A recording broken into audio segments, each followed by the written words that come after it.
Hashtag News sur Vibe Radio. The best radio station on Vibe Radio. Vibe Radio téeméer ñaar ju tomb ñett mu di seen émission Hashtag News ci dibeer ñaar fan ak benn mars 2021 di ci dalal rek soxna Fatou Niang Bah di présidente Union pour le développement du Sénégal renouveau UDSR waaye nag ni ñu koy defee ay bés bi nekk dañu ñëw yéen ci wàllu hashtag ni ma leen ko waxee AstraZeneca fi mu ne nii lee daanaka rek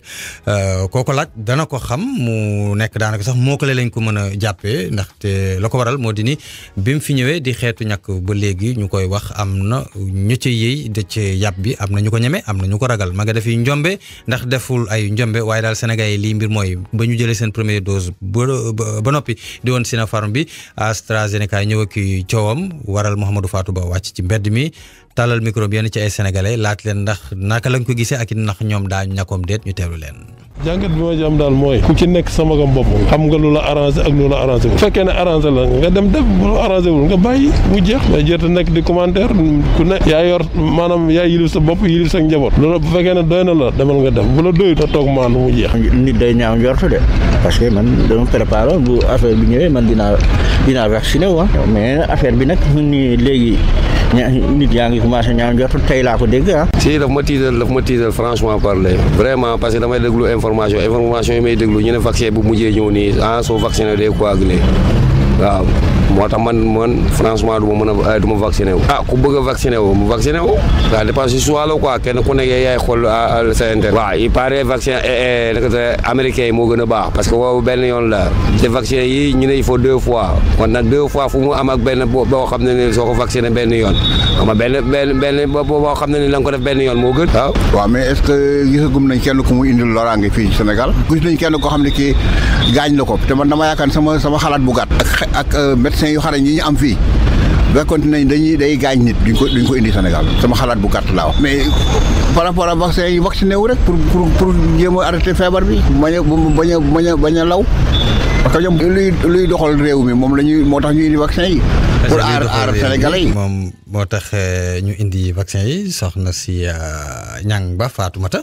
dégg nga askan wi teew nag porteur de voix nga. dégg la Mamadou maa ngi lay gërëm vraiment di la sant déglu naa bu baax si par rapport ak li ñu wax si vaccin AstraZeneca bi xam nga tey dañuy wax Covid bi maanaam mbas mi nga xam ne dafa laal le monde entier rawatina Sénégal bi ñu nekk te ku xam Sénégal xëy na dafa nekk un pays en voie de développement maanaam tey xëy na sunu développement am na mais des na lu bëri. te tey xëy na dëkk la bi nga xam ne tamit am nañu ay professeurs yu xarañ déglu naa Abdoulaye Diouf Sarr wax si may profité di ko féliciter bu baax le ministre de la santé par rapport ak vraiment liggéey ak xarañtam bi nga xam ne mi ngi koy def si par rapport ak Covid bi di féliciter tamit tout le corps médical. et tous les professeurs. maintenant damay wax xam nga mbir su amee moom coow dafay bëri te coow su bëree dafay indi jeexi jaaxa si xel yi te loolu tamit dafa doon li nga xam ne man dama koy ñaawlu. pourquoi parce que tey vaccin bi ñëw na. man damay wax samay wax dama koy basé rek si waxu professeur Seydi parce que déglu naa professeur Seydi wax si professeur de Seydi lu mu wax nee na vaccin bi bañ ko indee pour lan la tey maanaam mbas mi wàññeeku bu baax a baax te tey foog naa ni vaccin bi tey fi ñu ko commencé si yenn dëkk yi bëri mbas mi ngi fay wàññeeku mais beneen di mooy tey suñu jógee di si wax ji bëri si mën a jiixi jaaxa nit ñi boobaa dafay ralentir foog naa ni tey campagne de vaccination bi. moo tax damay woote nit ñi si ñu am si communication bu responsable parce que soo amee communication bu responsable nit ñi sax laa wax parce que nguur gi ba léegi foog naa ni communication bi ñu si def bu responsable la. ba ñu ñëwee dalal nañu xel nit ñi ba ñu ñëwee wax nañ si liñ si war a wax te tamit foog naa ni suñu amee ay professeur de renom ku mel ni professeur Seydi ku mel ni professeur Niang ñeneen professeur Ndiaye nekk fi foog naa ne ñooñu la ñu war a wóolu parce que ñoo am xarañte si wàllum virus si wàllum tey payoor parce que tamit gis nañu ay feebar yu jiitu yu fi am te ba mu ñëwee dañ koy yàgg jàppale ñu si ba nga xam ne amuñu si benn njàkkare te jàpp nañu il faut que tamit qu'on fasse confiance quand même à nos professeurs ak tamit suñu corps médical ak tamit xëy na kii nga xam ne ñooy suñu nguur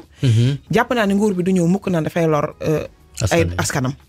mukk si àddina tey su ba ma dégloo professeur Seydou wax nee na si vaccin bi dëgg la am na yenn dëkk yi nga xam ne dañ ko arrêté ñi nga arrêté mën nañu taux bi tax xëy na ñu arrêté ko ay 20% la te li tax ñu arrêté ko maanaam ce n'est pas lié directement au vaccin. loolu ñoom la ñun Sénégal gi ñu dëkk amuñu fi benn jafe-jafe si vaccin bi. am na xibaar bu fi jib de ci góor gu nekk Malika de ñu ngi koy seet nag. ñu ngi koy topp waaw ba léegi comme li nga wax. information la ñu ngi koy topp. mais si mun naa ni si des milliers ñu vacciné wu. benn nit la ñu wax ni xëy na am na jafe-jafe bu fa am te da nga ne ñu ngi koy topp ba léegi nii ñi ma gis man ak ñi ma xam ak ñun ñii ñëpp ñiy dem ñu si vacciné wu professeur Seydi comme lu mu wax te loolu dama koy firndeel gisaguñu fi benn jafe-jafe ak benn loraange bi nga xam ne am na si population bi. mu effectivement li nga wax dëgg la yéen ñoom gisaguñ ko. waaw si Sénégal bi ñu ci Sénégal effectivement mais ñu gis ni Sinopharm moo njëkk a dugg. vacciné wuñ ci. vacciné wu nañ ci. ñàkku nañ ci. dégguñ ci jafe-jafe Astra bi la ma la wax góor googu ci yëmbal ba sax ñu interpellé ci woon ministre de la santé mu wax ne ñi ngi def seen liggéey mu am ci benn gàllankoor est-ce que loolu warul mën a tax xaw ma. mais ma jox la exemple tey Sinopharm bi mu duggee dëgg la tey soo demee il paraît en Europe wala yeneen dëkk. dans yeneen dëkk yi. Sinopharm bi peut-être dafa impacté positivement ay 60%. soo demee Maroc gii. wala pays arabes yi. dañ ne daf leen impacté à 85%. pourquoi parce que tey organisme africain. ak organisme tubaab bokkul ba léegi damay wax man c'est cadre du professeur Seydi li mu wax. parce que damay ñëw lire di sukkandiku ci parce que moom mooy professeur bi. pourquoi parce que tey vaccin bi su ñu ñëwee damay wax si Covid corona bi muy dugg biir Afrique dañu waxoon 1 million d'Africains dinañ ci dee wax si lu bëri. mais tey corona li mu rey si tubaab. moo ëpp fukki junni yoon lu mu raw si africain mais ñoom ñoo ëpp non tey soo demee tey ma wax la France. démb rek wax naa seen président mi ngi wax. Macron tey France amuñu tey hôpitaux yi mënatul jël ba ñu ngi leen di yóbbu jéggi France di dem. ñun xaajuñu bay toll foofu. pourquoi li may waxaat rek mooy ñun africain bokkuñu ak tubaab. waaw loolu beneen bi li may wax mooy gis nga tey. suñu ñëwee indil ñu AstraZeneca indil ñu Sinopharm indien yi indil ñu. nañu rafet njort ni. tey bañ koy indi. dañ ko indi tey pour mbas mi fi am suñu papa yi suñu yaay suñu maam yi ñu dimbali leen ba nga xam ne ñoom seen bopp tey mbas bi su leen duggoon sax. du indi loraange si ñoom.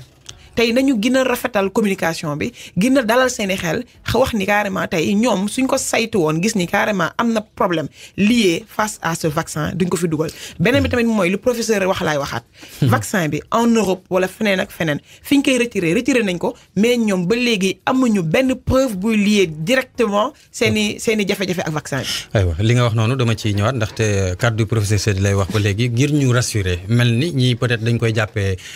dalal xel ñii di ko jàppee forcé lii mbir daal moo di Abdoulaye Diouf Sarr bañ ko laajee ci ne lan moo tax ñuy insister ci AstraZeneca bi fii ci Sénégal lii la wax ñu teewlu ko. may wax ne commission Sénégal bi xamante ne ay borom xam-xam si wàllu vaccin ñoom ñoo ko ŋànk waxaguñu dara loo xamante ne danañu tax ñu génn si AstraZeneca mais organisation mondiale de la santé nga xamante ne ñoom ñoo yore lépp lu jëm si mbiru santé si àdduna am commission buy surveiller li yëpp ñoom tam ba fi ñuy wax ak yéen amul dara lu ñu si wax même Europe ba ñu koy génne si yenn dëkk yi agence européenne du médicament amul donc lan lu ñu si wax lu ñuy mën a tax ñu dellu gannaaw kon nag ñun am nañu benn dispositif de pharmacovigilance boo xamante ne day surveiller bés bu jot lépp lu ñuy wax effet yi xamante ne donc day am après vaccin loolu ñu ngi koy surveiller si anam yu mucc ayib may rassurer sénégalais ak sénégalais yi di leen wax ne Sénégal dëkk bu mag la si wàllu donc médecine dëkk bu mag la si wàllu vaccination parce que ça fait 40 ans ñuy vacciner donc lépp loo xamante ne war na si pour que ñu encadrer dispositif dans la sécurité ngi si maa ngi dalal xelu ñëpp ñu ngi continuer suñu stratégie de vaccination si kaw ñaari vaccin yooyu muy Sinopharm ak AstraZeneca mais si surveillance boo xamante surveillance bu wër la boo xamante ne lépp lu si am rek danañ ko xam. dalal xel. waaw dalal xel mooy li ma wax rek nañu gën a dalal xelu njaboot ji gën a dalal xelu waajur yi wax ni lii suñ koy def pour seen njëriñ la rek donc moo tax ñun lu ñuy wax mooy suñu papa yi suñu yaay nañu dem vraiment massivement dem vacciner wu parce que tamit dañuy leen di ñaanal vraiment mbas mi bañ leen a lor bañ leen a gaañ parce que ñun loolu mooy suñu rôle man day toog fii sama papa ak sama yaay ak samay waajur dem yóbbu naa leen ñu vacciner wu donc foog naa ni loolu mooy sama rôle te tamit ku si nekk te nga am waajur defal lool. coow li sax ba mu bare yëpp organisation mondiale bu santé OMS ñoom recommandation yi ñu jox rek moo di ñu wéyal administration vaccin bi ndaxte ñoom it ñu ngi ci liggéey di xool loolu mooy xibaar bi nga xamante ni moom mujjee génn ci vaccin bi ba tey ñu wéy ci wàllu mbas mi ak ñaareelu vague bi nga xamante ni dugg na Sénégal Macky Sall njiitu réew mi daal di woyofal li nga xamante ni moo di mesures yi jëlee woon couvre-feu bi ñu jëlee woon ko minuit def ko minuit ba 5 heures du matin ñu dem ba sax ñu bàyyi ko nag àjjuma ba nga xamante ni moom la ñu génn mu di état de catastrophe sanitaire. ndax mënuñoo jàpp ni Macky Sall daf ñoo bàyyi ak suñu bopp fi mu ne nii la moom njiitu réew mi. mais xam nga wax boobu moom foog naa ni moom way la dafa ñëw bàyyi ak suñu bopp waaye la Sénégal donc jàpp naa ni rek tey Covid dugg na fi te ba mu fiy dugg le 2 mars 2020 coow li bëri woon na xam nga ba muy njëkk a dugg damay wax rek dama koy awee si ordre chronologique des choses parce que ba mu duggee xam nga li fi njëkkoon am mooy étudiant Wang yi waa Chine ba mu ñëwee ñu ne président dafa war dem jëli étudiants yi coow bi jóg mu metti wax ji bëri vraiment ñu ŋàññ ko ba ñu demee à la fin nous nous sommes rendu compte que xëy na président dafa jëloon une sage décision mooy dafa bàyyi xale yi foofu parce que ñi leen jëloon ñoom rapatrier leen ba ñu demee dafa tas seen réew indi fa ay loraange te ba ñu toogee xale yi ba ñu wér ba ñu faj leen ñoom seen bopp ñoo ñëw vraiment féliciter le président si lu courageux loolu mu defoon geste bu courageux boobu. beneen bi mooy ba ñu dawalee tuuti Covid bi tey gis nañ confinement moo amoon partout dans le monde. ñun attanuñ ko moom. ba mu jógee ñun attanuñu confinement ñu def couvre-feu te ba ñuy wax couvre-feu moom foog naa ne bokk na si njiitu réew yu njëkk a tëral couvre-feu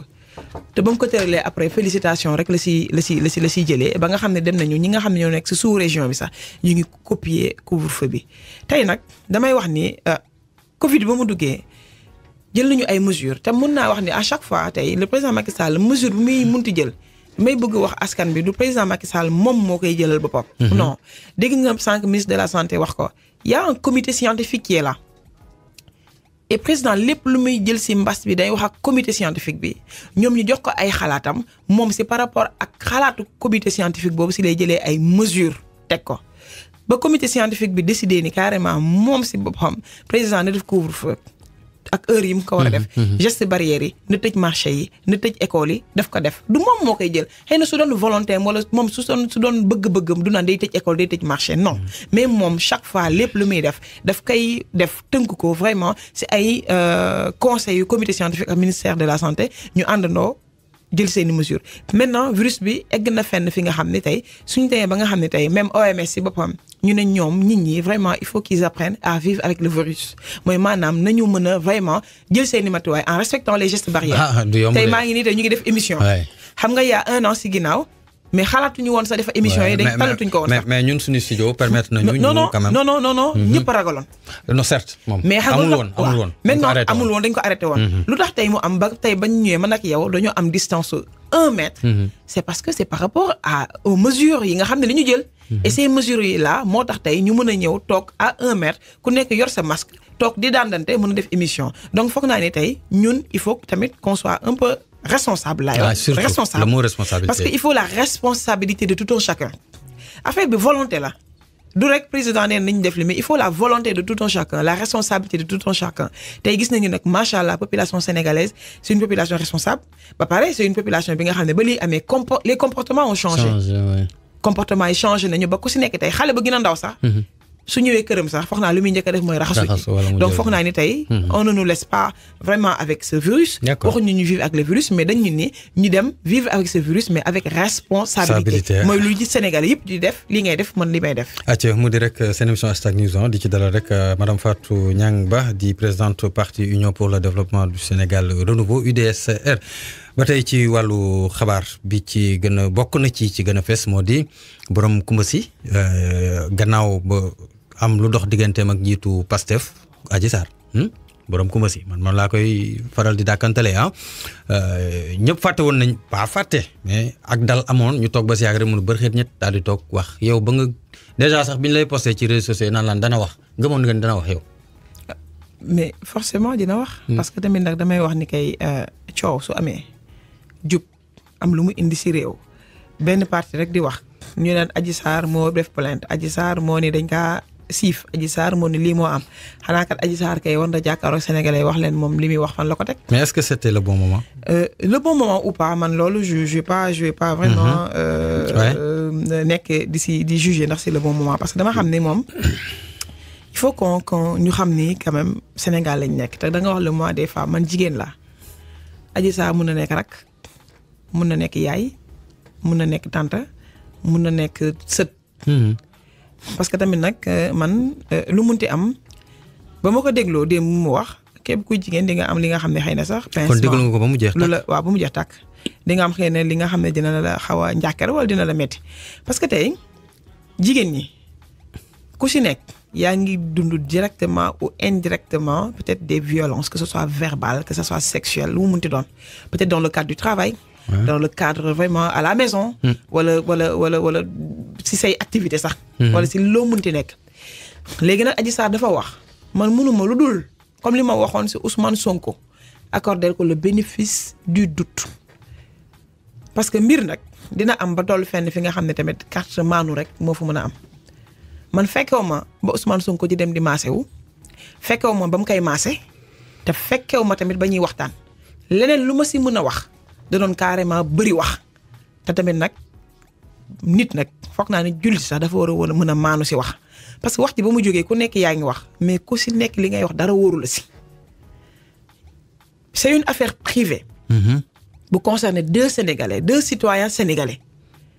ku si nekk yaa ngi wax si sa côté affaire bi dem na ba pendante à la justice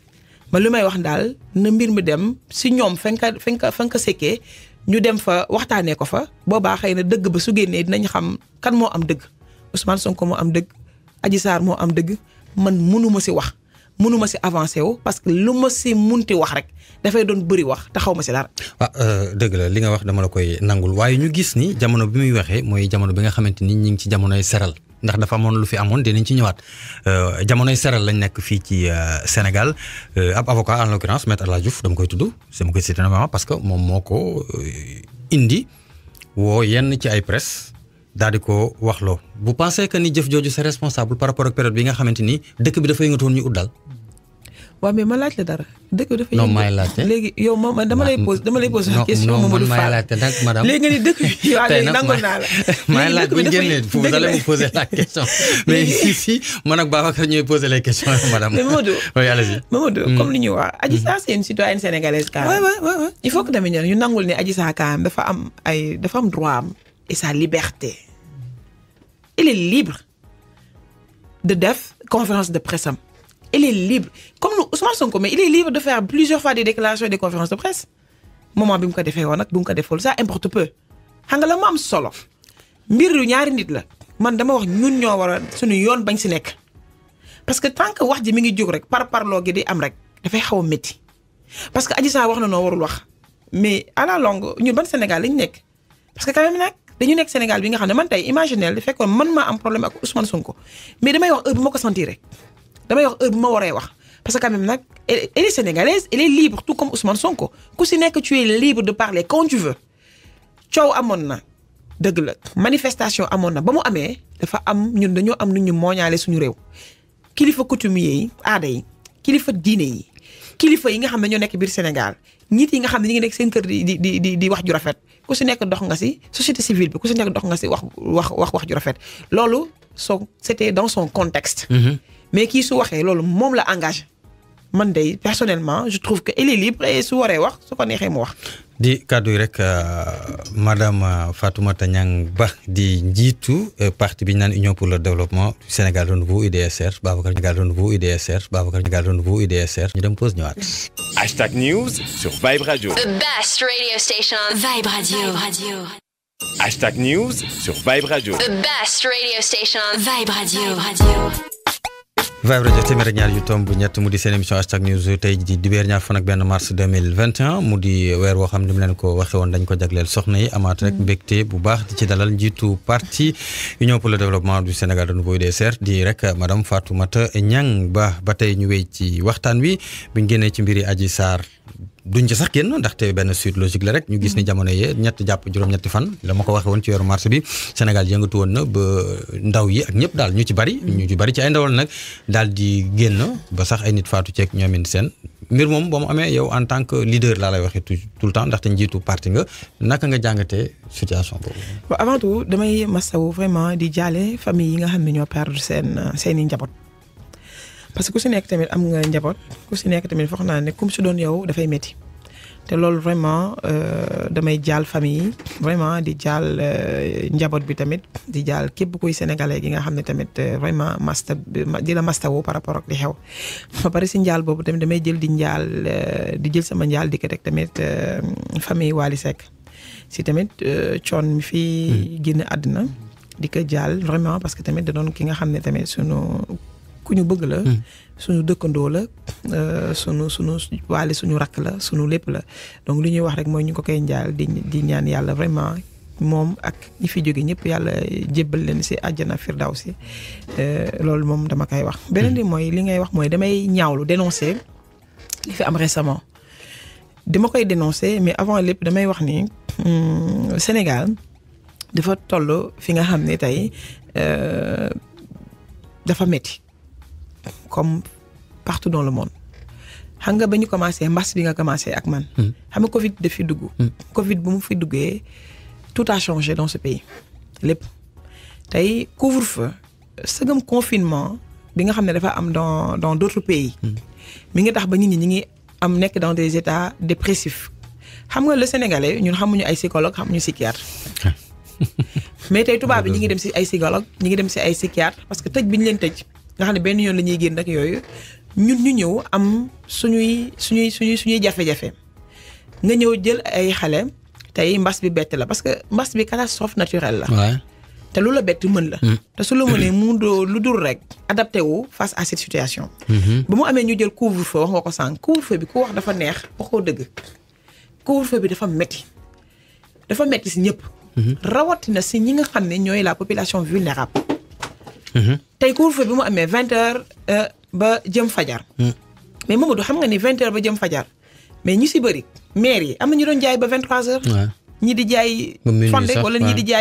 jaay ba minuit gerte ci biti. soo demee dans certains quartiers. wala dans certaines communes. am na xale yi nga xam ne sëriñ doon liggéey guddi gi parce que xam nga tamit kilifa buy jaay ba 23h xam nga lan lay daw dépense su fajar. il faut que tamit ñun ñu waxante dëgg parce que tamit on a nos réalités au Sénégal am na famille yu nga xam ne dañuy dund lu métti. am na ñi nga xam ne guddi la ñuy lijjanti seen dépense ëllëg am na ñi nga xam ne fajar gi dañuy lijjanti seen añu journée. bés bi quoi añu bis bi. te loolu dafa nekk li am te loolu su amee ñu tënk ñu à partir de 20h 18h lépp arrêté. ñëpp ñibbi mais dafa métti. métti googu dem na ba nga xam ne tey da ngay dem si yenn quartiers yi man gis naa ko soo demee nga gis pâte dentifrice nit ñi di dem di rang boutique 25 francs. ñu defar leen ko pour ñu borosoo ko. waaw je l'ai vu dans la banlieue. donc xam nga kon toll nañu fu mu méttee donc métti boobu su amee jeunesse bi frustrée désœuvrée mais lu ndaw rek day nekk élément déclencheur donc tey man li may wax mooy loolu am na. tax na tey benn coow am affaire privée laay waxaat ba léegi am. ba mu amee une opposition irresponsable. manipulée non donc ma laaj rek. soo ma laajee kay ma wax une opposition et des activistes manipulés carrément ces jeunes bu ko awalee si benn fait divers laa lay wax si benn coow bi nga xam ne mënoon na bañ a jóg ñii ngay toog à la télé di dégg des journalistes di wax naan génn leen dem xeexi ñii si réseaux sociaux yi naan dem leen taali ñii nekk feneen naan génn leen dem leen xeex dem leen yàq dem leen lii non loolu man dama koy dénoncer. man nee naa la je me mets aux côtés de cette population de cette jeunesse bi nga xam ne dañoo am métit mais tamit bu ñu nangu ñu leen di instrumentaliser bu ñu nangu ñu leen di manipuler pour bëgg ñoom régler seeni compte personnel pour bëgg ko awalee noonu. maintenant coow am na ba mu amee gis nañu conséquences yi si am mooy lan tey y a eu beaucoup de casse. y a eu beaucoup d'agressions. Il y a eu des viols yu am il y a eu vraiment des choses yi nga xam ne il y a eu des attaques yi nga xam ne dañ ko def dans des brigades. yooyu dafa doon li nga xam ne ay maires yi nga xam ne tey ndeysaan. seeni ñoom xale yi ñuy taal seen moomeel la. donc dafa doon li nga xam ne man je les dénonce di wax ni xale yi lu mu leen di woo tout le temps mooy man damay xam ne métit am na mais tamit bu ñu nangu tamit des fois ay nit bëgg leen ni def arme de guerre. mais madame yow c'est-à-dire fan nga teg li nga naan.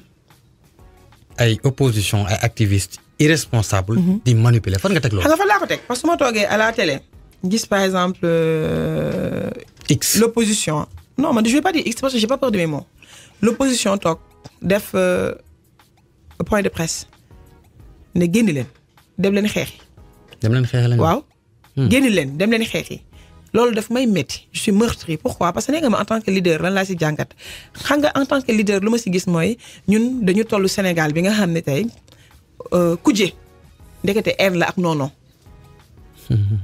ñun ñi nga xam ni ñun la ñu war a bàyyi lekk bi parce que quoi qu'on puisse dire ñun ay jeunes lañu. suñ dee ay femme sax jigéen nekk borom kër tamit nekk si ay kilifa. mais tamit foog naa ni am nañu âge bi nga xam ne dépassé guñu suñuy 40 ans. donc foog naa ni tey ñun li ñu doon wax mooy lekk bi nga xam ne moom lañ ñu bàyyiloon avant dafa commencé vraiment di yàqu. pourquoi parce que tamit opposition su ma demee ba gis ni tey dafa kujjee que ce soit dans le pouvoir peut-être certains. que ce soit dans l'opposition ñuy def affaire yi di ko def maanaam. bañante xiiroo ngaayoo dafay am si kujje même dans le monde du travail sax dans le monde professionnel sax xiiroo ngaayoo dafay am mais cette haine viscérale foofu laay waxee bañeel da ngay gis ni xam ne lii bañeel la lii haine la donc où va le Sénégal mën nañu on peut opposer nos idées mën nañu opposer ñu am désaccord bañ a d'accord si ay kaddu si ay wax si ay lépp mën nañu opposer bañ a d'accord si ni nga yoree nguur bi mais pas tamit tey li ma gis Sénégal dama ruus ngay seetaan à la télé di gis ay appel à la haine di woote naan dem leen taal fii dem leen def lii dafa doon li nga xam ne daal man dama koy ñaawlu mais kenn wax fi taal leen fenn nag man dama koy ñaawlu daal waaw mais kenn wax xoolal si xam nga tamit ñun xam nga interprétation la quoi man du interprétation waaw kenn wax fi dem leen taal dañu nekk tey à la télé kenn wax fi dem leen taal ndaxte booy xool ki nga xamante ni moom nga ci sëñ Fang tuddoo ko mooy Ousmane Sonko bi mu génnee wax na ne waxuma kenn mu taal waxuma kenn mu yàq waxuma kenn mu ok Ousmane Sonko man xam nga man tamit j'ai pas peur de mes mots man ragaluma lu may wax Mamadou ni muy gis nii nag kaay ma wax la man ragaluma lu may wax moo tax nga may poser question waaw moo tax ma delloo la question bi Ousmane Sonko première ba mu njëkkee wax li mu wax rek dafa ni carrément na jaral ku si nekk na nga génn dem def li ngay def responsable waaw loolu la moom loolu xam nga loolu wax boobu déglu nga ko ma déglu ko oui ou non donc xëy na sa loolu moo taxoon ba ñuy wax ñu naan dafay woote à l'insurrection ñii di wax parce que xëy na wax jooju mu wax xëy na après waxaat na son dernier discours def na discours bu responsable bi nga xam ne d'apaisement bi nga xam ne même si dans le discours il y a des couacs yi nga xam ne man je les dénonce mais tamit ku nekk est libre d'interpréter à sa façon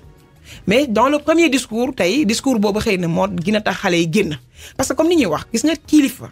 sooy wax sa wax dafay porter rawatina moom dafa nekk ki nga xam ne dafa nekk Sénégal nekk ki nga xam ne dafay opposé nekk ki nga xam ne tamit nit ki da nga koy nangul li nga xam ne moom la doon am na fi kàddoom bi nga xam ne am nañu ko déggal donc moo tax wax rek sooy wax da nga koy mesurer wax bal la su génnee mënatoo ko téye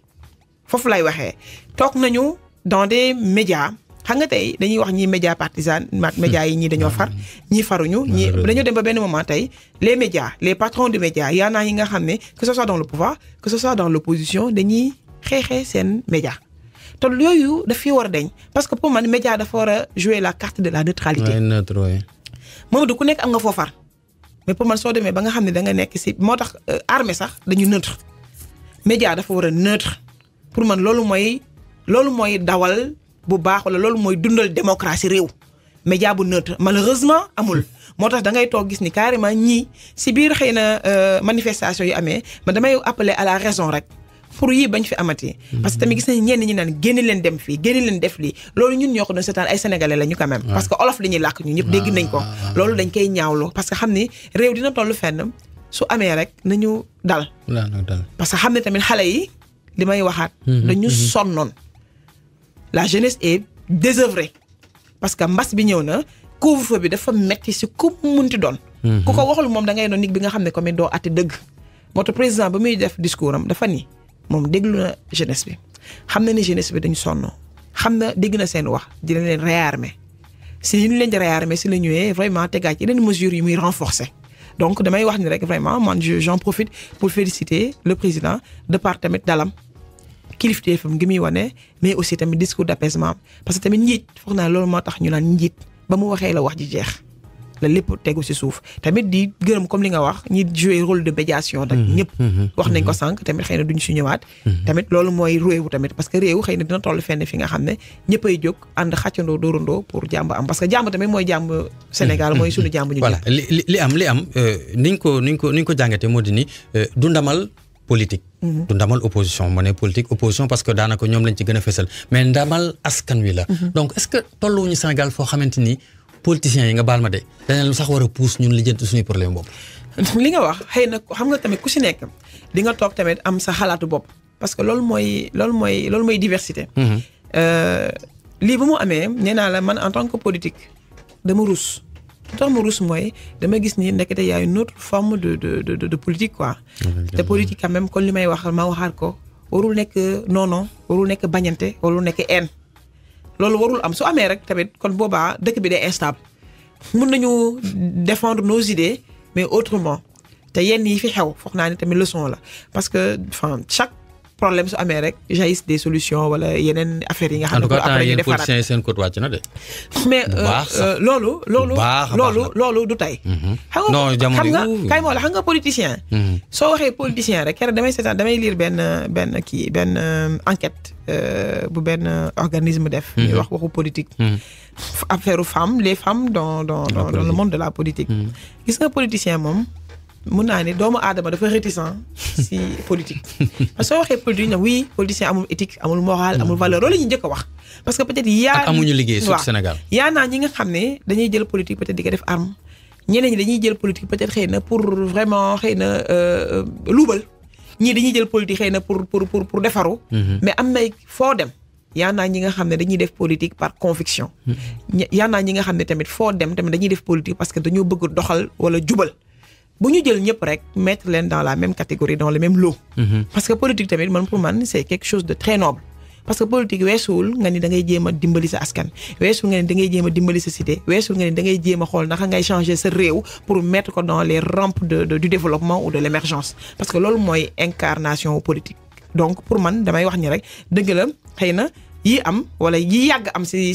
réew yëpp soo ko xoolee rek da ngay xeeb politicien mais politicien vraiment su amul woon. ab réew du dox. ab réew du dox waaye jamono yi li ko doxal moom ñi wàccoon ci mbedd yi la naam sax nee nga dafa am ay politiciens ak ay activistes yu irresponsable ak yoo xamante ni amuñu éthique amuñu dara ñoo leen buux ca mbedd. non waxuma amuñu éthique dama ne une opposition irresponsable qui a tenté de manipuler cette population man kay wax la j'ai pas peur de mes mots te li may wax dama koy wax. donc les mots ont leur sens aywa ba léegi rek mu di seen émission hashtag news di ci dalal tey jii nag Babacar am nañ gana Fatou Niang Ba njiitu parti Union pour le développement bu Sénégal renouveau UDSR sànq yaa ngi wax ni effectivement politique jarul li fi gis ni ak bañal warta am te ñu gis ni njiitu Pastef Ousmane Sonko dañ koy tudd du ay parce que moo def actualité loolu rek la yow mi boo ko defoon ci nu mën a demee aussi dañ lay tudd voilà ñu gis ni mi ngi tàmbali mi ngi wéy di dem di waslu di seeti ñenn ñeeg ñoomin seen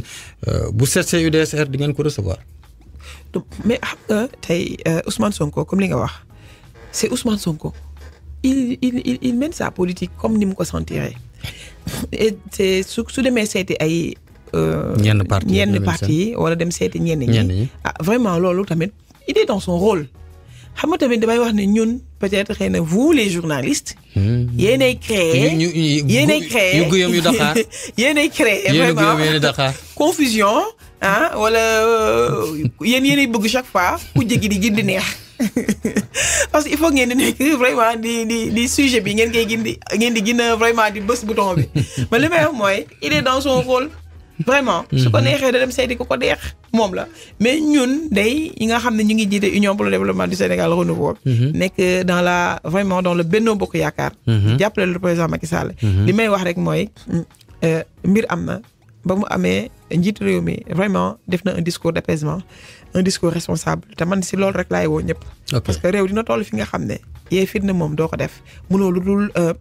defar te tamit lii su amee suñu doom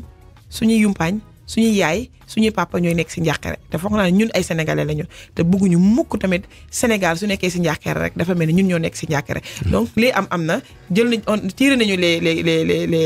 les conséquences xam nañu li xew te le président tamit ñu ngi ko si woo si lii bu mu amee tamit lépp li nga xam ne tey dénkoon na ko jeunesse lépp li nga xam ne parce que ñun dañoo ñun ñoo incarner la jeunesse lépp lu mu dénkoon jeunesse lépp li nga xam ne teg na ko fi pour muy jàppale jeunes yi na def un bilan na def diagnostic xool carrément ce qui a marché ce qui n'a pas marché après ñu xool naka lañ si yan mesures lay jël pour vraiment affaire yi gën a mën a merci de n'avoir pas répondu à ma question ba léegi ñu wéy ñu gis ni yow ni mu koy waxee sànq ba léegi leader nga njiitu parti jigéen bu nekk ci bopp parti waxuma musul am Sénégal mais bariwul yéen bi war na diis de waaw yéen bi dafay diis moom diis na métti na mais tamit kon li may wax xam nga jigéen avant lépp moom dafa am lu ñu moo ñaale jigéen mooy nekk nga xam ne day bañ gàcce jigéen mun naa ne socialement elle est vulnérable tout le temps la femme mi ngi def moom lu ko sonal mooy son image lan lay wax tamit xëy na njabootam ak su dara amee lan naka lañ koy xoolee man damay wax ni tey réew mi toll na fenn fi nga xam ne dans le gouvernement du président Macky Sall suñu defoon 50 femmes 50-50 foog naa ni tey réew mi dina gën a dox parité bi normal daal waaw day gën a dox parce que nee naa la jigéen moom dafay bañ gàcce te jigéen lépp loo ko mënti jox dina def lu muy def ak aqulay taalam. yenn jigéen ñi dañuy bañ gàcce yenn jigéen ñi dañuy bañ gàcce. non tey sooy xool. dans l'histoire du Sénégal femme politique wala femme responsable. képp ku fi mën a yor ki fi mënti yor mën naa ne nekk dans des instances de décision sooy xool de xanaa si Senghor ba léegi. xanaa benn wala ñaar ngay dégg ñu ne ñoom dañ leen dégg si naka sudul noonu. ñi ci des ñëpp. ñu si des ñëpp. dañuy jógal ñu mënoon ne ku jigéen ki topp nañ ko créé wala topp nañ ko fii wala topp nañ ko fële. dañuy wax rek te yàlla tax macha allah. donc loolu rek war na firndeel ni que jigéen loo ko mënti jox dina ko doxal dina liggéey la ko fa war parce que day bañ ñu naan ko yaa fi defoon yaa fi indi woon yaa defoon lii. donc damay wax ni tey la femme dañ ko war a renforcer dans notre société fu góor taxaw war nañ fa mën a taxaw. mais nag il va falloir que ñun ñu organiser wu qu'on soit beaucoup plus solidaire ñu jàppante suñu biir pour ñu mën a am suñu confiance parce que tant qu'on travaille dispersément tant que ku si nekk yaa ngi dem sa côté tant que tamit qu'on se laisse manipuler par les hommes. déggal parce que gis na des fois. waaw weeru mars la waxal la gis na des fois jigéen ñi dañuy nekk sax dans des partis politiques mais da ngay gis jigéen benn góor jël def ko arme de guerre. dafa bëri loolu la ñëpp di dund. mus naa ko wax nag émission ni jigéen ñi ak ndaw ñi. nañu bàyyi ni ñu leen utiliser ci politique. waaw mi ngi noonu. tey jigéen dafay toog laa la wax de nekk si benn parti mais beneen góor mooy nekk fee di xeex beneen moromu jigéen ñi moom lay def arme de guerre il faut que ñun ñu bañ loolu. il faut que ñu bañ loolu suñ ko bañee rek foog naa ni dinañ egg fenn mooy cette solidarité cette organisation maintenant damay wax rek ni tey ba fi Abdoulaye Wade ñëwee dafa indi parité. parité moo tax tey vraiment dans les instances de décision soo demee dans certaines institutions yu ci bëri vraiment ñu appliqué ko naam nag dafa des lu bëree bëri tey y a eu vraiment sur le leadership féminin le président Macky Sall bu mu ñëwee indi na des avancées même soo xoolee si côté l'aspect développement moi j'ai un parti politique. parce que ma dégg sànq ba léegi nga Macky Sall. parce que wax naa la côté déglu ma. déglu naa la. je suis dans le Benno Bokk Yaakaar. Benno Bokk Yaakaar nga nekk waa. je suis dans le Benno Bokk Yaakaar aussi. dama yor sama parti. te parti boobu ñëwagoo si foog naa. ñi ngi ci. da nga ma laaj jigéen. ci sa parti boobu lañ nekk de. waaw kon après kon soo ñëwee ma tontu la si. da nga ma laaj jigéen ma lay wax ne Abdoulaye Wade indi na fi parité. parité boobu dañ koy rafetlu mais parité boobu ba mu ñëwee respect am na tout au début mais dafa des. parce que soo demee xëy na sa appliqué wuñu ko nag na nga ko waree tey jii si yenn institutions yi. président Macky Sall bu mu ñëw renforcer na leadership féminin si yeneen i pàcc. tey mun naa ne tey li may wax si gàttal mooy li may woo je lance un appel solennel. pour nous femmes ñu gën ñu responsabiliser ñun jigéen ñu gën a am suñu confiance mais ñun jigéen ñu gën a engagé wu am benn pas-pas bi nga xam ne tamit benn góor du ñëw di ñu manipuler pour ñu xeex suñu beneen moromu jigéen loolu dama koy wax fii comme ñu ngi si weeru jigéen. foog naa su ma ko waxee tamit yenn jigéen dinañ ko dégg. nangul naa la ko xam nga sànq dama ni la ndax diisul nga nekk chef de parti. xam nga loolu laa la wax. acca léegi beneen bi ba léegi donc maa ngi ci sa parti. motivation bi lan la ndax da nga tëb nii rek ni tak damay taxawal parti wala dañu taxawal parti jox la ko wala. motivation bi lan la mooy ba léegi si jigéen laay ñëw. effectivement xam nga tey man dama am bac fii. je suis de Grand Yoff foofu laa defee mes humanités fa laa juddoo màggee yaroo jàng am bac dem jàng bitim réew ba may dem jàng bitim réew ma nekkoon dans les associations sénégalaises ba pare autant y avait le MEL le mouvement élèves étudiants libéral je militais man maa ngi woon si MEL nekkoon si présidente de commission yi nekk si pendant 8 ans ma gis ni ba benn moment dama seetlu ni carrément nous jeunes parce que j'étais très jeune à l'époque dañuy utiliser mooy cette utilisation boobu ngay wax quand à l'époque quand le président venait en France dañuy ñëw soxla ñu woo ñu ok dañu bëgg ngeen ñëw à Paris wala dans telle salle à Marseille soo lu ñëwee ñu waxtaan président ngeen wax la ngeen soxla si étudiants France yi mu xool naka la leen di jàppale mais nous nous sommes rendus compte tout le temps que da ngay wax soo waxee ñoom dañuy bëgg en fait pour meubler seen salle ma jàpp ni jigéen ak jeune lu ñu leen doon jàppee mooy meuble. ba ma demee ma ni gis nga meuble boobu ñu jàppee les femmes les jeunes ñun dañ ko war a xeex en tant que jeune. et je te dis Mamadou Fall. ba ñuy créer parti bi man j'avais 29 ans. à 29 ans la ñu créer parti bi. et ba ñuy créer parti xam nga ñu créer ko. conviction pour un changement. pourquoi mooy jeunes yi ñuy def meuble femmes yi ñuy def meuble di leen utiliser pour remplir de meubler des cars. ou bien meubler des salles non ñu ne loolu dañ ko war a utiliser dañ ko war a bannir maanaam chaque fois jox la benn xaalis ak t-shirt nga sol ko tàccu ba sonn ba sa daal tànk dagg soo ñibbee sa kër nga toog le lendemain yow au contraire ki si am profit mooy le leader bi ngay jàppale parce que le plus souvent suñu amee dara rek ku si nekk di nga changer numéro koo si woo du la jëlati ma ne léegi nag ñun ñoo war a ñëw conscientiser cette jeunesse conscientiser ces femmes ñu jéem leen la wan que y a une autre façon de faire de la politique y a une autre vision de la chose politique moo taxoon vraiment ñu jublu si créer parti boobu pour changer dindi fi li nga xam ne moo fi doon wéy naam loolu xëy na dañul à 100% mais gis naa ni tey nous avons une jeunesse avertie les femmes sont beaucoup plus responsables maintenant parce que tey y a beaucoup de femmes qui sont vraiment des leaders de mouvement des leaders d'opinion taxaw si mim réew te jàpp naa ni tey loolu bañ koy créer à l'époque c'était plutôt pour ce changement de comportement beneen bi tamit tombé woo ma dëkk Grand Yoff dëkk fa gis ni carrément am na lu ñu fa war a changer parce que dooni mukk ki fa nekk deful dara mais tout le temps dina am li nga xam ne tey war nga xam ne soo ko si dollee xëy na dina am changement ñu ne nañu toog ñun suñu biir vraiment te ku si nekk am nga à l'époque foofu far nañu toog ku si nekk ñu xalaat mouvement ñu ne soo defee mouvement peut-être xëy na day yem mën na nekk un mouvement national mais day yem si sa commune nag nañu def parti politique que ça soit la diaspora que ce soit sur le plan national ñu xool nañuy naka la ñuy liggéeyee rek di kàddu Fatoumata Niang Bah madame di njiitu Union pour le développement bu Sénégal Renouveau UDSR parti politique waaye sama yaay ji nekk ci kër ga dégg naan soxna si moo nekk ci bopp parti bi xam nga ñoom maanaam duñ ko yaatal lool ndax ñoom duñu nan nga leen di mën a wax ni leen parti bi du ay jigéen kese ñoo ko waaw xam nga wax naa ko sànq jigéen moom duñ ñu reléguer toujours au second plan mais il faut que ñu nangu ko parce que nous sommes dans un pays où culturellement religieusement socialement sax pour xëy na jigéen tey imposer boppam tey xëy na wala pour demoon sax ne tey bëgg na jël réew day fekk lu ñuy togg la sax dans le long terme parce que dama lay joxe exemple yi nga xam ne xëy na c'est banal tey suñu yaay jooju gis nga questionnement yooyu mu am des fois ñun sax dañ koy am parce que tey xam nga tey toll nañu dañu nekk société bi nga xam ne tey soo xoolee le président Macky Sall wala le président Wade wala Diouf ñu fi nekkoon ñëpp suñu yónni délégation si kilifa diine yi duñu yónni jigéen de xam nga jigéen moom xelam may ko sax mu naan rek dañ koy yónni si délégation pour mu dem jiite ko naan dafay jàkkaarloog xalif wala day jàkkaarloog évêque wala day tëju pour wax ak moom xam nga kon ñun mun naa ni sociologiquement pare guñu si loolu religieusement loolu c'est limite impossible parce que jigéen la mooy rôle am mooy mu topp si ginnaaw boroom këram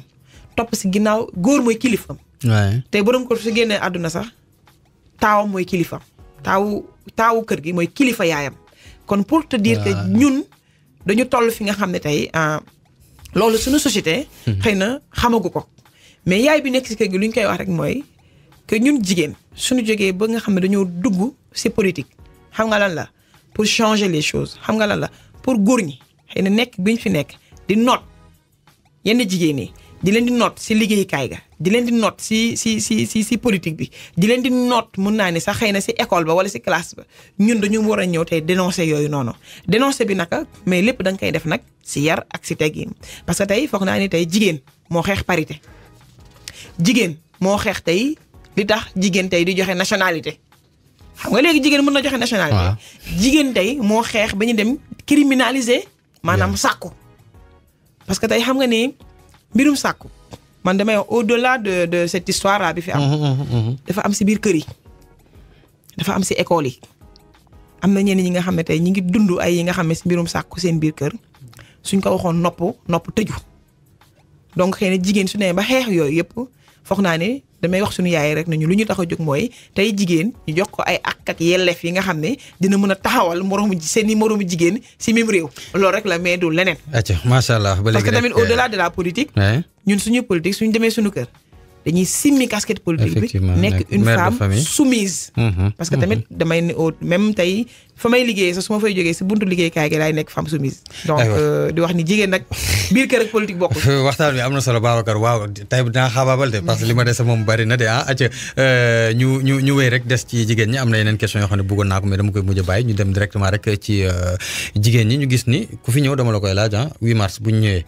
nuróole fecc Xumbaay Mbambaay Babacar nee na ak tàccu dem seen yoon looloo ngi fi ba léegi. waaw mais man ma wax ko ne ko ñun def nañu ay 8 mars yi nga xam ne du fecc du Mumbaay par exemple daaw 8 mars bu ñu daawati géej. 8 mars bi amoon. dañoo jël femmes yëpp ñu dajale leen parce que dafa am ay lekkat yi nga xam ne tey moom la ñuy organiser 3 caabi yi mooy calebasse. am na buñ la yow sax defoon nañ la femme de. waaw tout le temps damay nekk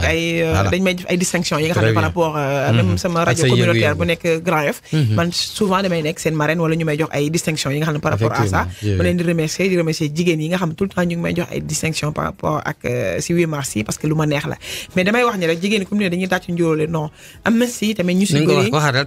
tàccu njuróole non enseignement bi moo lay wax ni yéen a ngi koy def ba léegi waxee léegi dañuy tàccu njuróole non parce que tey jigéen ñi damay wax damay doon benn exemple rek il y a 2 ans tey ba ñuy def 8 mars bi jigéen ñi dañ leen regroupé woon calebasse yëpp yi nekkoon si quartier yëpp lañu regroupé ba leen regroupé ñu ne leen la ñuy def dañu bëggoon tey ngeen jël kees yi nekk si calebasse yëpp soo leen ko jëlee ngeen def revolving maanaam ngeen def ngeen créer seen benn pas kuréel activité si leen li ngeen bëgg a liggéey benn yëngu-yëngu soo leen ko créer tey si 8 mars bi soo leen ñëwee ba ku si nekk jël discours am ba waxtaan si fii nii ngeen xool ñaata xaalis bi ngeen compté yëpp ngeen jël ko soo leen ko jëlee ku si nekk ñu xool si kuréelu femmes yi ñaata lañ si mën a jël ñaata lañ si mën a finance pour ñu mën a demal seen bopp parce que ñun autonomisation des femmes moo ñu amal njëriñ donc di wax ni rek léegi nekkatul tàccu nekkatul yooyu yëpp mais ñu ngi si dugal yeneen yi nga xam ne tamit xëy na loolu mooy amal njëriñ jigéen ñi des fois di nga dem si yenn structure soo fa demee parce que man y a eu beaucoup de 8 mars yi nga xam ne dama koy animé soo demee da ngay gis ñi tey dëgg la 8 mars bi am na mais dañuy toog dañuy jël benn thème précis thème bi su amee soit ñu woo benn imam des fois mun nañu woo imam wala mun nañu woo benn oustaz wala ñu woo kenn ki nga xam ne tey dafa am xarañte si pàcc boobu si numérique wala si la si affaire femme wala leneen suñ ko wooyee mu ñëw toog def vraiment benn journée benn journée de concertation wala séminaire bi nga xam ne pour tey yee femmes yooyu gën leen booster seen leadership renforcer seen leadership wala xool naka la ñuy mënee amee seen autonomisation pour wax ne jigéen tey toll nañu fi nga xam ne jamono jii de changement yu bëri am na tàccu bi ak maanaam sol yére njuróowaale yooyu jeex na non loolu dama koy permettre parce que yooyu jeex na léegi xëy na su amee tuuti la aywa ba léegi rek dañu koy def fast track comme Macky Sall moo fi woon fast track mais low track la ñu gis léegi moo am ñu gis ni it cadre nga ci fi nga xamante moom la ñu dippee conseil économique social et environnemental n'est-ce pas xam nga Sénégal dañu faral dégg naan institution yooyu nga xamante ni dañ fi nangam sax lan nga mën a wax sénégalais pour ñu gëm ni institution yooyu baax nañ fi mais xam nga institution yooyu moom damay wax dafa baax parce que su baaxul woon du am sous Senghor ba léegi ce sont des institutions fortes qui sont là des institutions traditionnelles tey le conseil économique social et environnemental Mamadou mais partout dans le monde am na fa am na partout dans le monde rek ñun dañ ko war a non mais foo am fépp institution comme assemblée nationale foo dem si monde bi am na fa conseil économique social foo dem si monde am na fa sénat foo dem am na fa su nekkul institution yi nga xam ni fondamentale yu doxal réew kon du fi nekk du ay foo conseil économique social lu may wax mooy c'est une chambre consultative xam nga fee élective la mooy assemblée mais bii c'est une chambre consultative mooy maanaam nit ñi dafa am tey pàcc yu nekk catégorie socio-professionnelle tey soo demee éleveurs yi ngi fa pêcheurs yi ngi fa société civile mi ngi foofu j'en profite pour saluer Birahim Seck di sama xarit di wax vraiment position responsable bi nga xam ne jël na ko pendant période bi fi am bi ñu génn récemment parce que gis naa position te déggante naa seeg moom dama ko si féliciter et c'est quelqu'un de très courageux non Birahim il est courageux et j'en profite beneen di mooy moom son frère la beneen di mooy di la wax ni toutes les catégories socio-professionnelles moo nekk au conseil économique suñu rôle mooy waa conseil économique xam nga conseil y a des conseils y a des conseils yi ñu fa tab conseils yooyu dafa am si ñoom mën naa ni 40 yi nga xam ne le président moo ko fay teg mais ñeneen ñëpp ce sont des conseils associés ñeneen ñëpp maanaam ay kii ñoo leen fa teg seeni fi ñu bokk seen profession yi ñu bokk éleveurs yi ñoom ñooy tànn seen bopp teg leen fa pêcheurs yi ñoom ñooy tànn teg fa kenn société civile moo fa tàkk patronat bi tànn fa kenn donc monde rural bi dafay tànn donc pour wax ne la conseil dafa nekk li nga xam ne ñoom dañuy waxtaan saytu ku si nekk sa pàcc bi nga nekk soo saytoo ñu xool les mots suñ si waxtaanee xool fekkee am na jafe-jafe tout le temps ñu toog fa mooy tax ñuy am les sessions yi xam nga pour lan la pour ñoom ñëpp toog waxtaan suñu waxtaanee xool jël seeni avis yooyu jébal ko le président Macky Sall mu xool ndax am na lu ko si amal njëriñ wala am na li nga xam ne amal na njëriñ askan bi mu xool naka la koy valider du xam naa ni temps bi moo la ko may yaa ngi may yàkkamti beaucoup d'avis yi nga xam ne président validé na ko muy jëm si code des marchés yi nga xam ne tamit mi ngi jëm si par rapport même à cette criminalisation du viol. ñu joué nañ si rôle yu important. am na solo laaj bu mujj bi nag moo di ni kilifa diine yi fii ñu gis ni am na ñu leen déggal am na ñu leen déggalul ndax M2D. bañ ne dañuy wàcc ci mbedd mi kii dañ leen xëy bu leen ko def ñu teg ko ci suuf ñoom da déggal nañu. mais je te repose la question kan moo leen déggalul fii. non man ñoom laa déggal nañu kilifa diine yi. mais tant mieux kon ñoom am nañ fi vraiment rôle bu am. mais am na ñu leen dul déggal quand même. mais kilifa diine. ñëpp leen di déggal. parce que quand même nag ñun dañoo mooñaale quand même. iman que ça soit catholique bi. que ça soit musulman bi. ku si nekk dañ leen respecté. képp kuy dox fii am nga li nga xam ne iman bu nekk si yow bi nga xam ne mooy tax yow tey nga am benn degré de gëm-gëm ba tax kilifa diine su waxee soo si àndul sax da nga koy nangu ñoom rôle bi ñu fiy joué depuis Senghor laa la wax ba léegi loolu dafay doon lu ñu rafetlu te tamit ba ñu jógee ñoom ñëpp booloo foog naa ni fa la coow li fayee. ñu ne ñu si M2D la bi nga wax la mujjee. parce que fi mu njëkkee mooy si ki nga xam ne moo jiite waa M2D mooy le président Macky Sall ba mu fa jiitoo dañuy waxtaan ak moom ñu waxtaan ba ñu waxtaanee waxtaan gi nekk waxtaan gu mucc ay tey jii nii foog naa ne bañ fa jógee tamit ñoom ba ñu demee ba nga xam ne jàmm am na dem nañ ci ñoom waxtaan ak ñoom dañu am des rôles de régulation ñoom ay régulateurs lañu. donc ñooñu damay wax ni rek fii ku toog ni déggaloo kii di fa déedéet foog naa ne sa ngëm-ngëm dafay des ñoom damay profité sax di leen di vraiment gërëm. di leen di sant bu baax tamit nag vraiment képp ki nga xam ne tey que ce soit l'église que ce soit tamit sunu tarixa yëpp que ce soit les chefs coutumiers que ce soit ñëpp ñu si jóg vraiment dem leen si sant di leen di gërëm parce que tamit ñoom lii rek la ñuy xaar si ñoom dëkk suy am njàkkare ñoom ñoo si apaiser te apaisement bi su amee mun naa ni c'est grâce à eux. sa kàddu gu mujj soxna si. sama kàddu gu mujj mooy damay rafetlu bu baax vraiment Mamadou émission bi di sargal jigéen yëpp si mois de mars bi. di sargal tamit bu jeexee moom pare ngeen fi. di sargal tey toutes les femmes qui sont dans le parti Union pour le développement du Sénégal Renouveau. di sargal bu baax tamit ma propre mère muy sama yaay. di sargal tamit vraiment tey sunu càmmiñ ñi suñu borom kër yi. parce que su du woon ñoom tamit. ñun duñu dem fenn. di wax ni Sénégal réewu jàmm la. réewu pee la damay ñaan rek tey mbas mi fi dugg dañuy ñaan yàlla jëlee ko fi. lu mu gaaw ba nga xam ne ñun ñëpp toog fii ak képp ku ñuy déglu mu doon nettali ëllëg. donc loolu de laa doon wax di wax ni Sénégal benn bopp la te kenn mënu ko xar ñaar. acca mi ngi noonu mu doon seen émission hashtag news doon ci dara rek madame Fatoumata Niang Ba maa ngi jégalu di présidente rek Union pour le développement du Sénégal Renouveau UDSR doon ko dalal tey jëlee ci rek weeru mars bi niñ leen ko waxee seen xel Mourou Fall doon leen ko dégtal ànd ci ak Babacar Kane ci jàppandal bi di leen jox dig daje incha allah UBSB ñu dëgmal gannaaw Vibe Radio point seen application Vectu ñu teew nañ muy leen di ànd ak ñun ci Facebook Twitter Instagram suñu chaîne YouTube ci kanam tuuti replay bi di ngeen ko am ci YouTube jàmm ak jàmm. Hashtag News sur Vibe Radio. The best radio station on Vibe Radio. Radio.